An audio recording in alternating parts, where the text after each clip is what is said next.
बड़ी खबर आपको बता दें, सीएम योगी आज तीर्थ यात्रा अनुदान के संबंध में प्रेजेंटेशन लेंगे। सुबह 11 बजे सीएम आवास पर ही अधिकारियों से लेंगे प्रस्तुतिकरण। शाम 6 बजे कृषि विपणन विभाग की बैठक लेंगे।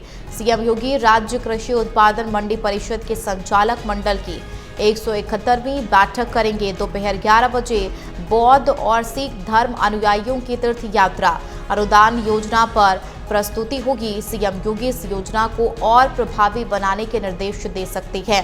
तीर्थ स्थलों के चयन, बजट और लाभार्थियों पर मंथन होगा। शाम 6 बजे होगी राज्य कृषि उत्पादन मंडी परिषद के संचालक मंडल की 171वीं बैठक। तो किसानों, व्यापारियों और मंडी व्यवस्था पर बड़े निर्णय लिए जा सकते हैं और ये बड़ी बैठकें हैं। मुख्यमंत्री आवास 5 कालिदास मार्ग पर ये आयोजित होगी। दिन भर की इन बैठकों के लिए नीतिगत फैसले लिए जा सकते हैं। जनहित बताया जा रहा है कि कई ऐसे महत्वपूर्ण फैसले लिए जा सकते हैं। संवाददाता आशीष हमारे साथ लाइव है। आशीष, आज प्रस्तुतिकरण को लेकर खास बैठक होनी है, इस बैठक को लेकर कैसी तैयारियां? बिल्कुल चंदा, अगर देखा जाए तो आज उत्तर प्रदेश के मुख्यमंत्री योगी आदित्यनाथ की कई बैठकें हैं। सारी बैठकें अगर देखा जाए तो उनके आवास यानी कि 5 कालिदास मार्ग पर रखी गई है। सुबह सबसे पहले अगर देखा जाए तो सूचना विभाग के अधिकारियों के साथ वो बैठक की है। उन्होंने 9:15 पर सबसे पहली बैठक उन्होंने सूचना विभाग की है, जिसमें सूचना विभाग के तमाम अधिकारी थे। क्योंकि अगर देखा जाए तो कई ऐसी जो परियोजनाएं हैं जिनके प्रचार प्रसार के लिए मुख्यमंत्री योगी आदित्यनाथ ने बैठक की है। साथ ही साथ अगर देखा जाए तो दोपहर 11 बजे के आसपास एक बैठक और रखी गई है, जिसमें बुद्ध और सिख समुदाय का जो जुलूस निकलना है, जो यात्रा निकलनी है, उसको लेकर के अधिकारियों के साथ में बैठक करेंगे। क्योंकि सिख समुदाय का जो जुलूस होता है वो काफ़ी बड़ा जुलूस माना जाता है, यानी कि जो यात्रा निकलती है अलग अलग शहरों में, अलग अलग ज़िलों में, तो उन यात्राओं को लेकर के अधिकारियों के साथ में बैठक करेंगे। उसमें कड़े निर्देश भी दे सकते हैं, क्योंकि अगर देखा जाए तो कांवड़ यात्रा भी ऐसे में चल रही है। तो कांवड़ यात्रा में भी कई बड़े निर्देश उत्तर प्रदेश के मुख्यमंत्री योगी आदित्यनाथ ने दी है। तो ऐसे में बुद्ध और सिख समुदाय की जो यात्रा निकलनी है उसको भी लेकर के कड़े निर्देश उत्तर प्रदेश के मुख्यमंत्री दे सकते हैं। वहीं अगर बात की जाए तो शाम 6 बजे के आसपास राज्य कृषि उत्पाद मंडी परिषद के संचालक के मंडल की 171वीं जो बैठक है उसमें अधिकारियों के साथ बैठक कर सकते हैं। किसानों के हित के लिए कई बड़े फैसले लिए जा सकते हैं। किसानों की आय के लिए भी कई बड़े फैसले लिए जा सकते हैं। किसानों से संबंधित जो योजनाएं हैं उन योजनाओं को लेकर के भी चर्चाएं की जा सकती हैं। तो कहा यह जा सकता है कि आज उत्तर प्रदेश के मुख्यमंत्री योगी आदित्यनाथ की जो बैठकें हैं, जो बैठकों का दौर है, वो देखने को मिलेगा 5 कालिदास आवास पर। ठीक है आशीष, इसके अलावा तीर्थ यात्रा से जुड़े संबंधों को लेकर भी प्रेजेंटेशन लेंगे सीएम योगी आदित्यनाथ। इसको लेकर क्या कुछ खास तैयारियां, और इस प्रेजेंटेशन की अगर बात कर ले तो और क्या कुछ खास रहेगा इस प्रेजेंटेशन में? देखिए, सबसे अहम जो हो जाती है वो जब मुख्यमंत्री योगी आदित्यनाथ अधिकारियों के साथ में बैठक करते हैं तो कहीं ना कहीं अधिकारियों का भी हाथ पांव फूलने लगते हैं। तो ऐसे में अगर देखा जाए तो बुद्ध एवं सिख धर्म की जो आज तीर्थ यात्रा को लेकर के उत्तर प्रदेश के मुख्यमंत्री योगी आदित्यनाथ अधिकारियों के साथ बैठक करेंगे, उसकी प्रेजेंटेशन लेंगे कि किन किन रूटों पर जो सिख समुदाय की जो यात्रा निकलनी है, किन किन रूटों पर निकलनी है, उस पर किस तरीके की तैयारियां की गई हैं, पुलिस प्रशासन किस तरीके से अलर्ट रहेगा। तो इन सभी चीज़ों को लेकर के उत्तर प्रदेश के मुख्यमंत्री योगी आदित्यनाथ आज अधिकारियों के साथ में प्रेजेंटेशन ले सकते हैं। आशीष, शाम में भी विपणन विभाग की बैठक है जैसा कि आपने भी बताया, और इस बैठक में किन की उपस्थिति रहेगी, और ऐसे क्या इस बैठक के बाद कोई बड़े फैसले लिए जा सकते हैं आशीष? बिल्कुल निश्चित तौर पर देखिए, सुबह से ही बैठकों का दौर चल रहा है। जो सबसे पहले अगर देखा जाए तो सूचना विभाग के अधिकारियों के साथ में उन्होंने बैठक की है। सूचना विभाग के जो डीआई हैं वो मौजूद रहे, संबंधित जो अधिकारी हैं वो मौजूद रहे। उत्तर प्रदेश के मुख्यमंत्री योगी आदित्यनाथ ने सूचना विभाग की सबसे पहले बैठक की है सुबह करीब 9:15 पर। उसके बाद 11 बजे के आसपास अगर देखा जाए, मिलाकर आज बैठकों का दौर और कई ऐसे विभाग जिसको लेकर महत्वपूर्ण बैठक हो रही है और शाम को भी होगी। बहुत शुक्रिया आशीष। इस वक्त की बड़ी खबर सामने आ रही है। यूपी में कांवड़ यात्रा को लेकर नई गाइडलाइन जारी की गई है। दुकान का नाम लिखना जरूरी होगा, क्यूआर कोड से पहचान होगी। वहीं दुकानों पर नाम मिलने के मामले में नई रणनीति भी अपनाई गई है। दुकानदारों के नाम लिखने के बजाय दुकान का नाम लिखा जाएगा। ये बड़ी जानकारी आपकी टीवी स्क्रीन पर। आपको बता दें, दुकानदारों के नाम लिखने के बजाय दुकान का नाम लिखा जाएगा। यूपी में कांवड़ यात्रा को लेकर नई गाइडलाइन जो है वो जारी की गई है और इसे लेकर सियासत जो है एक और खूब चल रही है। योगी सरकार कांवड़ यात्रा को लेकर काफी सख्त नजर आ रहे हैं और इससे पहले भी उन्होंने अधिकारियों को लेकर यह आदेश जारी किया था कि जिन जिन मार्गों से कांवड़ यात्रा निकाली जाएगी वहां पर जो भी ढाबे रेस्टोरेंट पड़ते हैं वहां पर अनिवार्य रूप से ढाबा किसका है, कौन संचालित कर रहा है, मालिक कौन है, उसका नाम, उसका धर्म जो है वो जरूर लिखना होगा। तो नई गाइडलाइन जारी की गई है। दुकान का नाम लिखना जरूरी होगा, क्यूआर कोड से पहचान होगी। दुकानों पर नाम मिलने के मामले में नई रणनीति अपनाई गई है। दुकानदारों के नाम लिखने के बजाय दुकान का नाम लिखा जाएगा। ये बड़ी जानकारी आपकी टीवी स्क्रीन पर। और आपको जानकारी दे दें कि ऐसा अगर कोई भी नहीं करता तो उस पर सख्त कार्रवाई भी की जाएगी। हालांकि विपक्ष इसे मुद्दा बनाता हुआ नजर आ रहा है। विपक्ष का कहना है कि बीजेपी हिंदू मुस्लिम करना चाहती है, लेकिन सीएम योगी आदित्यनाथ ने साफ तौर पर कह दिया कि कांवड़ यात्रा जो यात्री निकालेंगे उनके आस्था से अगर कोई भी खिलवाड़ करने की कोशिश करेगा तो उसे बख्शा नहीं जाएगा। आशीष वर्मा ज्यादा जानकारी लिए हुए सहयोगी हमारे साथ जुड़ गए हैं। आशीष, अनिवार्य रूप से कह दिया गया है कि दुकान के सामने अपना नाम, आपका समुदाय क्या है वो लिखना अनिवार्य भी किया गया है और नई गाइडलाइन जारी की गई है। वो क्या है आशीष? जी बिल्कुल, अगर देखा जाए उत्तर प्रदेश में कांवड़ यात्रा शुरू होनी है और कांवड़ यात्रा को लेकर के उत्तर प्रदेश सरकार की नई जो गाइडलाइन है वो जारी कर दी गई। हालांकि अब कांवड़ यात्रा के दौरान जो भी दुकानदार होंगे, यानी कि जो भी चाहे वो ठेला दुकानदार हो या दुकानदार हो, उन सभी के लिए नई गाइडलाइन जारी की गई है। दुकान के बाहर दुकान का नाम लिखना है, दुकान मालिक का नाम लिखना है, क्या वो बेच रहे हैं वो चीज कितनी है, उनका साथ के साथ उनका मोबाइल नंबर होगा। हालांकि इस पूरे मामले को लेकर के अगर देखा जाए तो एफएसडीए की जो टीम है वो बकायदा पूरे कांवड़ यात्रा जहां जहां से निकलेगी उन रूटों पर बकायदा एफएसडीए की टीम भी भ्रमण करेगी। एफएसडीए की टीम खाने पीने के सामानों का जो है वो जांच भी करेगी कि किसी भी तरीके की खाने पीने की चीजों में मिलावट ना हो, इसकी भी जांच की जाएगी। साथ ही साथ अगर देखा जाए तो एफएसडीए की टीम ये भी जांच करेगी कि वो दुकानदार जो अपना नाम, अपना पता, अपना जो मोबाइल नंबर बकायदा वो लिख रहे हैं कि नहीं लिख रहे हैं, इसके लिए बकायदा एक बार कोड भी जारी किया जाएगा। और जो भी ग्राहक होंगे, जो भी कांवड़ यात्रा के दौरान उन दुकानों से कोई भी सामान खरीदते हैं तो बकायदा बार कोड निश्चित किया गया है। बार कोड स्कैन करके वो खुद पता कर सकते हैं कि दुकान का जो नाम है, दुकान का जो मालिक है, वो वाकई में जो दुकान पे जो पोस्टर तख्ती लगाई गई, पोस्टर लगाई गई है वो वही है कि नहीं है, इसकी भी जांच जो आम पब्लिक होगी वो कर सकती है। तो कहा यह जा सकता है उत्तर प्रदेश सरकार ने कांवड़ यात्रा को लेकर के एक बार फिर से नई गाइडलाइन जारी की है। ठीक है आशीष, आप बने रहिएगा, एक बार फिर से लौटूंगी आपके पास। खबरों में आगे बढ़ेंगे। लखनऊ से बड़ी खबर सामने आ रही है। अवैध ऊंची इमारतों पर चलेगा बुलडोजर। हवाई सुरक्षा को लेकर प्रशासन काफी सख्त है। 15 ऊंची इमारतों पर बड़ी कार्रवाई करने की तैयारी है। 15 ऊंची इमारतों के ऊपरी मंजिलें तोड़ी जाएंगी। लखनऊ एयरपोर्ट जोन के आसपास तोड़ी जाएंगी। वहीं फ्लाइट सेफ्टी के मानकों का उल्लंघन भी माना गया है। डीजीसीए और एएआई ने सर्वे के बाद रिपोर्ट शासन को सौंपी है। बिल्डर और संबंधित प्राधिकरण को भी नोटिस जारी किया गया है। प्राधिकरण को भी नोटिस जारी किया गया है। ये बड़ी जानकारी आपकी टीवी स्क्रीन पर। और ये बड़ा फैसला लिया गया है। 15 ऊंची इमारतों पर बड़ी कार्रवाई करने की तैयारी है। आशीष लगातार सहयोगी हमारे साथ बने हुए हैं। आशीष, 15 ऐसी ऊंची इमारतें बताई जा रही हैं जिस पर अब बड़ी कार्रवाई हो सकती है, उन्हें तोड़ा भी जाएगा?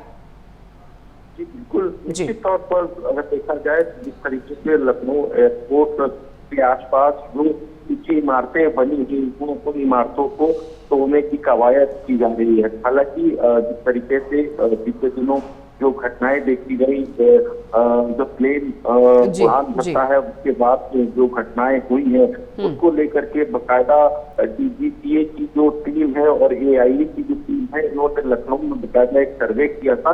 सर्वे में 15 ऊंची ऐसी इमारतें हैं जिसको तोड़ने की कवायद की जाएगी। हालांकि शासन को इसकी रिपोर्ट भेजी गई है। रिपोर्ट के बाद ये इमारतें जल्दी छोड़ी जाएंगी, क्योंकि एयरपोर्ट के आसपास का देखा जाए तो 20 किलोमीटर का जो दायरा है उन दायरों में ये बिल्डिंगें आती हैं।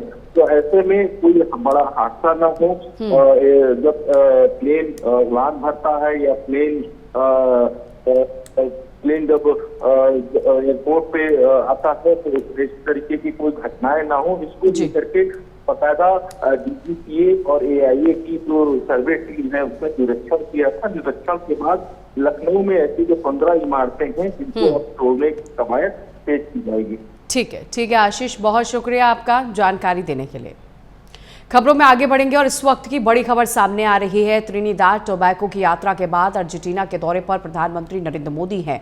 ब्यूनस आयर्स के प्रतिनिधि मंडल स्तर पर आज वार्ता भी करेंगे, जिसमें कृषि, रक्षा, खनिज और क्षेत्रों के सहयोग बढ़ाने पर चर्चा होनी है। जानकारी आपको ये भी दे दे, पीएम मोदी के सम्मान में आयोजित किया जाएगा लंच। वहीं राष्ट्रपति जेवियर माइली के साथ लंच करेंगे प्रधानमंत्री नरेंद्र मोदी। प्रधानमंत्री नरेंद्र मोदी अर्जेंटीना के गणराज्य के राष्ट्रपति जेवियर माइली के निमंत्रण पर अर्जेंटीना के आधिकारिक यात्रा पर हैं। प्रधानमंत्री नरेंद्र मोदी राष्ट्रपति माइली के साथ द्विपक्षीय वार्ता भी करेंगे, जिसमें चल रहे सहयोग की समीक्षा भी की जाएगी। साथ ही साथ आपको ये भी बता दें, इस चर्चा के दौरान रक्षा, कृषि, खनिज और तेल गैस, नवीनीकरण ऊर्जा, व्यापार, निवेश से संबंधित मुद्दों पर भी बातचीत होगी। ये बड़ी जानकारी आपके टीवी स्क्रीन पर। भारत अर्जेंटीना साझेदारी को और बढ़ाने पर जोर दिया जाएगा, चूंकि प्रधानमंत्री नरेंद्र मोदी दौरे पर हैं। इस बीच हमीरपुर से बड़ी खबर, मुहर्रम त्योहार को लेकर डीआईजी ने निरीक्षण किया है। डीआईजी राजेश एस ने संवेदनशील इलाके का निरीक्षण किया। मौदहा में करबला स्थल का पैदल गश्त किया है। त्योहार को शांतिपूर्ण ढंग से मनाने की अपील की गई। अराजक तत्वों पर निगरानी के निर्देश दिए गए हैं। एसपी हमीरपुर उपजिलाधिकारी इस दौरान मौजूद रहे। ये बड़ी खबर आपको बता रहे हैं। मुहर्रम त्योहार को लेकर सरकार पूरे तरीके से अलर्ट। पुलिस प्रशासन ने यहां पर सुरक्षा को लेकर तमाम तैयारियों का भी जायजा लिया। डीआईजी ने निरीक्षण किया है त्योहार को लेकर। डीआईजी राजेश एस ने संवेदनशील इलाकों का खास करके निरीक्षण किया। मौदहा में करबला स्थल का निरीक्षण किया है, पैदल गश्त किया और त्योहार को शांतिपूर्ण ढंग से मनाने के लोगों से अपील की है और अराजक तत्वों को भी साफ तौर पर निर्देश जारी किए गए हैं। गाजियाबाद में हिंदू रक्षा दल के कार्यकर्ताओं ने कांवड़ यात्रा को लेकर नॉनवेज दुकानों और होटलों का निरीक्षण किया। इस दौरान उन्होंने दुकानदारों से अपनी दुकानें बंद रखने की अपील की, जिससे कांवड़ यात्रा के दौरान धार्मिक भावना और खानपान की शुद्धता बनी रही। साथ ही उन्होंने उन होटलों को चेतावनी दी जो हिंदू नामों का उपयोग करके मुस्लिम संचालकों के नाम से चलाई जा रही है, जिसको लेकर संगठन ने ऐसे होटल संचालकों से अपने असली नाम और पहचान स्पष्ट रूप से प्रदर्शित करने की मांग की, ताकि कांवड़ियों को भोजन की शुद्धता के बारे में कोई भ्रम न हो। इसके अलावा हिंदू रक्षा दल के कार्यकर्ताओं ने हिंदू होटलों की पहचान की और स्पष्ट करने पर उन पर भगवा झंडे लगवाए गए।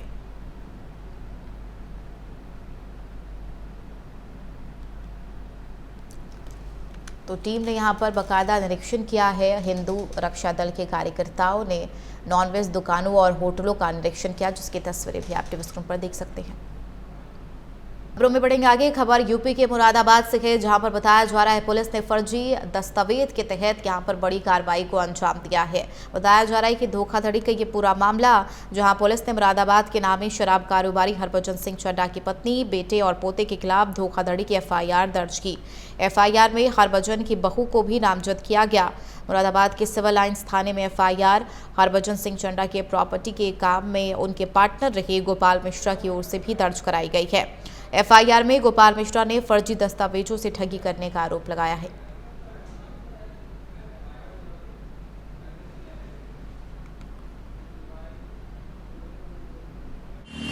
देखिए, गोपाल मिश्रा जी के द्वारा एक एप्लीकेशन दिया गया था जिसकी जांच की गई है और जांच में जो तथ्य पाए गए हैं उसके हिसाब से प्रथम दृष्टया इसमें एक एफआईआर दर्ज होने के लायक धाराएं थी, उसमें हम लोगों ने एफआईआर दर्ज की है। बेसिकली गोपाल मिश्रा जी ने ये आरोप लगाया है कि उनका एक पार्टनरशिप फॉर्म था और उस partnership form partnership form dissolve हो गया और डिसॉल्व होने के बाद उसके जो प्रॉपर्टीज थे उसको एक नए फॉर्म बना करके लोगों ने ट्रांसफर कर लिए, जो बच्चे लोग थे उसमें, और उसमें धोखाधड़ी की गई है। जो पुराने डॉक्यूमेंट्स यूज किए गए थे पुराने फॉर्म के, सारे पुराने फॉर्म के डॉक्यूमेंट्स को नए वाले फॉर्म में यूज किया गया और उसमें पैसे ट्रांसफर किए गए और उसकी जो प्रॉपर्टी थी उस प्रॉपर्टी को सेल किया गया। एक और बड़ी खबर, यूपी में कांवड़ यात्रा को लेकर नई गाइडलाइन, दुकान का नाम लिखना जरूरी होगा, क्यूआर कोड से पहचान होगी। दुकानों पर नाम मिलने के मामले में नई रणनीति अपनाई गई है। दुकानदारों के नाम लिखने के बजाय दुकान का नाम लिखा जाएगा। ये बड़ी खबर इस वक्त की आपको बता रहे, कांवड़ यात्रा को लेकर एक बार फिर से सरकार ने नया रुख अपनाया है। दुकानों पर नाम मिलने के मामले में नई रणनीति अपनाई गई। दुकानदारों के नाम लिखने के बजाय दुकान का नाम अब लिखा जाएगा। यूपी में कांवड़ यात्रा को लेकर नई गाइडलाइन जारी की गई है। दुकान का नाम लिखना अब अनिवार्य है। दुकानों पर नाम मिलने के मामले में सरकार की तरफ से नई रणनीति, दुकानदारों के नाम लिखने के बजाय अब दुकान का नाम ही लिखा जाएगा। तो ये बड़ी खबर इस वक्त की आपको बता रहे हैं, जहां पर कहा यह भी जा रहा है कि नई रणनीति के तहत क्यूआर कोड से पहचान होगी। दुकानों पर नाम मिलने के मामले में नई रणनीति अपनाई गई है। दुकानदारों के नाम लिखने के बजाय दुकान का नाम लिखा जाएगा। तो कांवड़ यात्रा को लेकर सरकार सख्त है। अब नई रणनीति इसके तहत अपनाई गई है। दुकानदारों के नाम लिखने के बजाय दुकान का नाम लिखा जाएगा और कांवड़ यात्रा को लेकर सरकार पूरे तरीके से अलर्ट है। सुरक्षा के भी तमाम जगहों पर व्यवस्थाएं की जा रही है। अब इसके तहत नई गाइडलाइन जारी की गई है, क्योंकि इससे पहले जब सख्त निर्देश दिए गए थे तो ये कहा गया था कि दुकान पर दुकान मालिक का नाम लिखना अनिवार्य होगा, प्रमाण पत्र दिखाने होंगे। अब नई गाइडलाइन जारी की गई है कि मालिक के बजाय दुकान का नाम लिखना अनिवार्य होगा। क्यूआर कोड स्कैन करके उसकी पहचान की जाएगी।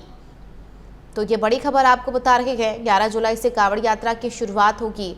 इससे पहले हर एक क्षेत्रों में तमाम तरीके की व्यवस्थाएं भी देखी जा रही है और खुद धामी सरकार ने इसका लेकर जिक्र भी किया था। इसके अलावा यूपी में भी अलर्ट है। कांवड़ यात्रा को लेकर तमाम जगहों पर सुरक्षा के भी बंदोबस्त किए गए हैं। जिन जगह से कांवड़िए गुजरेंगे उन जगहों पर भी खास व्यवस्था की जा रही है।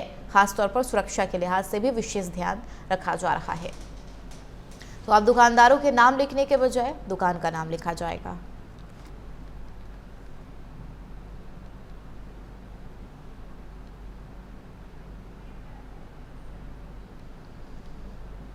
तो दुकान का नाम लिखना अनिवार्य होगा। कांवड़ यात्रा को लेकर सरकार की तरफ से नई गाइडलाइन जारी की गई है और क्यूआर कोड स्कैन कर इसकी पहचान की जाएगी।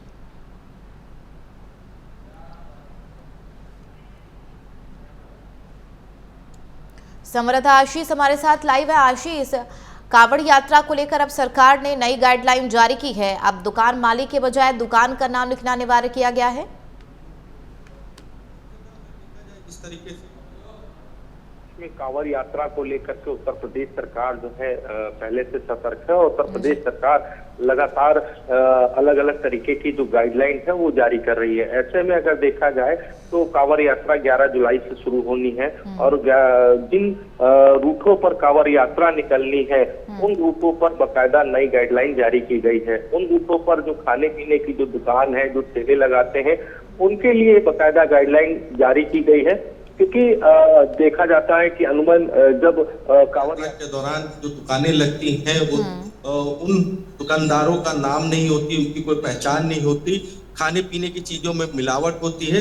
इन्हीं सब चीजों को लेकर के बकायदा जो एफएसडीए की टीम है वो बकायदा कांवड़ यात्रा जिन रूटों पर निकलेगी उन रूटों पर एफएसडीए की टीम बकायदा भ्रमण करेगी। बकायदा एक एक दुकानदार की खाने पीने की जांच करेगी। दुकानदार बकायदा अपनी दुकान के बाहर एक नेम प्लेट लगाएंगे जिसमें दुकानदार के जो मालिक है उनका नाम होगा, जो उनके यहाँ जो काम कर रहा है उसका नाम होगा। उसके साथ साथ उनका मोबाइल नंबर होगा। इसके लिए बकायदा एफएसडीए की जो टीम है वो बकायदा दुकानदारों को एक बकायदा बारकोड भी देगी, वो बारकोड भी लगाना होगा, ताकि जो कांवड़ यात्रा के दौरान उन दुकानदार से कोई भी सामान खरीदते हैं या कोई चीज लेते हैं तो उनकी पहचान सुनिश्चित की जाए। इसको लेकर के बकायदा उत्तर प्रदेश सरकार ने कांवड़ यात्रा के दौरान जो खाने पीने की दुकानें हैं, जो ठेले लगाते हैं, उनके लिए गाइडलाइन जारी की गई है। हालांकि विपक्ष अगर देखा जाए तो विपक्ष पहले मुद्दा उठा रहा था, क्योंकि कांवड़ यात्रा के दौरान विपक्ष ने भी लगातार सवाल खड़े किए हैं कि धर्म और जाति देख करके ही सरकार जो है उन लोगों को चिन्हित कर रही है। तो ऐसे में अब जिस तरीके से एफएसडीए की भी टीम का इन्वॉल्वमेंट हुआ है, एफएसडीए की टीम बकायदा उन रूटों पर रहेगी, उन दुकानदारों पर निगरानी रखेगी जो दुकानदार खाने पीने की चीजों में मिलावट करते थे। तो कहीं ना कहीं इस चीज से अब खाने पीने की चीजों में मिलावट नहीं होगी और दुकानदार की पहचान की जा सकती है। ठीक है आशीष, जो सरकार की तरफ से नई गाइडलाइन जारी की गई है कि क्यूआर कोड लगाए जाएंगे, दुकानदार के अलावा दुकान का भी नाम लिखना अनिवार्य है, इसको लेकर कब से ये तैयारियां शुरू की जाएंगी? और क्यूआर कोड की अगर बात कर ले तो बकायदा क्या सभी दुकानदारों को क्यूआर कोड दिए जाएंगे, बारकोड दिए जाएंगे लगाने के लिए? बिल्कुल चंदा, अगर देखा जाए तो क्योंकि कांवड़ यात्रा के दौरान जिन रूटों पर कांवड़ यात्रा निकलनी है उन रूटों पर जो खाने पीने की दुकानें हैं, जो ठेले कुंचे वाले हैं, उनके लिए बकायदा एफएसडीए की टीम जो है उनका बारकोड उनको देगी। उस बारकोड में जो भी ग्राहक होगा वो बकायदा अगर वो बारकोड स्कैन करेगा तो उसमें उस दुकानदार का नाम, उसका वो क्या किस तरीके का व्यवसाय है, उसका मोबाइल नंबर क्या है, वो कहाँ का रहने वाला है, तो ये सारी चीजें उस बारकोड स्कैन करने से वो चीजें सामने देखने को मिल सकती हैं। ऐसे में क्योंकि अभी तक की क्या था कि दुकान के बाहर तख्ती लगाएंगे, उनकी नेम प्लेट लगाएंगे, तो इस तरीके के आदेश थे। अब बारकोड जब लगा रहेगा तो बारकोड स्कैन करिए और स्कैन में उनकी सारी डिटेलें वो चीजें सामने आ जाएगी। इसको लेकर के एफएसडीए की टीम यानी कि जो खाद्य और औषधि विभाग की जो टीम है वो बकायदा उन रूटों पर भ्रमण कर रही है। उन रूटों पर जिन रूटों पर कांवड़ यात्रा निकलनी है, कितने दुकानदार हैं, कितने ठेले कुंचे वाले, उसका पूरा खाका तैयार किया जा रहा है और खाका के साथ साथ उनके जो डॉक्यूमेंट्स हैं वो लिए जा रहे हैं। तो इससे एक तरीके से ये भी रहेगा कि अब जो ग्राहक होंगे उनके लिए भी आसानी रहेगी कि जिस दुकान पे जाए वो पहले बारकोड स्कैन करे, स्कैन में उनकी सारी चीजें निकल के सामने आ जाएंगे और फिर वहां से वो सामान खरीदे। और इससे जो ग्राहक मिलावट करते हैं, जो खाने पीने की चीजों में मिलावट करते हैं, वो चीजें नहीं हो पाएंगी। तो कई चीजों में काफी फायदेमंद ये बारकोड वाली जो चीज लागू हो रही है, कहीं ना कहीं ग्राहकों के लिए भी फायदेमंद है। यानी कि कुल मिलाकर कांवड़ यात्रा को लेकर सरकार की तरफ से नई गाइडलाइन और अब दुकान का लिखना नाम अनिवार्य किया गया है, बारकोड भी दिया जाएगा। बहुत शुक्रिया आशीष। बढ़ेंगे आगे। इस बीच बड़ी खबर, बॉम्बे हाई कोर्ट को मिले 2 नए जज, जस्टिस गौतम अखंड और जस्टिस महेंद्र नेर्लिकर अतिरिक्त जज नियुक्त किए गए हैं। जस्टिस गौतम अखंड अतिरिक्त जज नियुक्त किए गए। बॉम्बे हाई कोर्ट के सीजे आलोक आराधे ने शपथ दिलाई है। अतिरिक्त जज के तौर पर 2 साल का कार्यकाल रहेगा। ये बड़ी खबर इस वक्त की आपको बता रही है। जस्टिस महेंद्र नेर्लिकर और बॉम्बे हाई कोर्ट के सीजे आलोक आराधे ने शपथ इन्हें दिलाई है। अतिरिक्त जज के तौर पर 2 साल का कार्यकाल रहेगा। बॉम्बे हाई कोर्ट को 2 नए जज मिले हैं। जस्टिस गौतम अखंड अतिरिक्त जज नियुक्त किए गए और इसके अलावा जस्टिस महेंद्र नेर्लिकर अतिरिक्त जज नियुक्त किए गए हैं।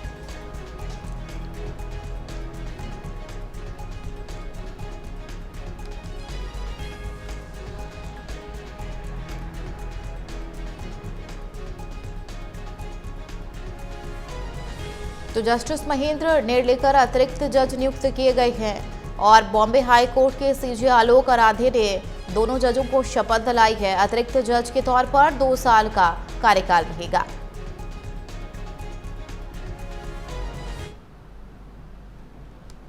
एक और बड़ी खबर, सीजीआई बीआर गवई का एक्स पर पोस्ट, न्याय करना न्यायाधीश का कर्तव्य है, मैंने हमेशा न्याय करने का प्रयास किया। ये बड़ी खबर इस वक्त की आपको बता रही है। सीजीआई बीआर गवई का एक्स पर पोस्ट और उन्होंने ये लिखा कि न्याय करना न्यायाधीश का कर्तव्य है, मैंने हमेशा न्याय करने का प्रयास किया। तो सीजीआई बीआर गवई का एक्स पर ये पोस्ट और उन्होंने कहा कि न्याय करना ही न्यायाधीश का कर्तव्य है और मैं हमेशा इस पथ पर चला हूं, मैंने हमेशा न्याय करने का ही प्रयास किया है। ये बड़ी खबर इस वक्त की आपको बता रहे हैं, सीजीआई बीआर गवई का एक्स पर पोस्ट।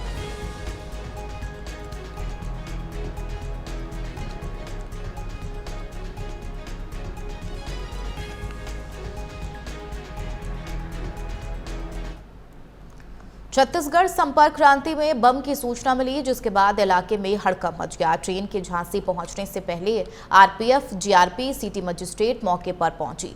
इस दौरान प्लेटफॉर्म खाली कराया गया, साथ ही 3 डॉग स्क्वाड और बम दस्ता भी मौके पर पहुंची। ट्रेन से यात्रियों को बाहर निकाला गया, यात्रियों के लगेज की तलाशी भी ली गई और पीई बताया जा रहा है कि तकरीबन 25 मिनट तक पूरी ट्रेन की चेकिंग होने के बाद ट्रेन को रवाना किया गया।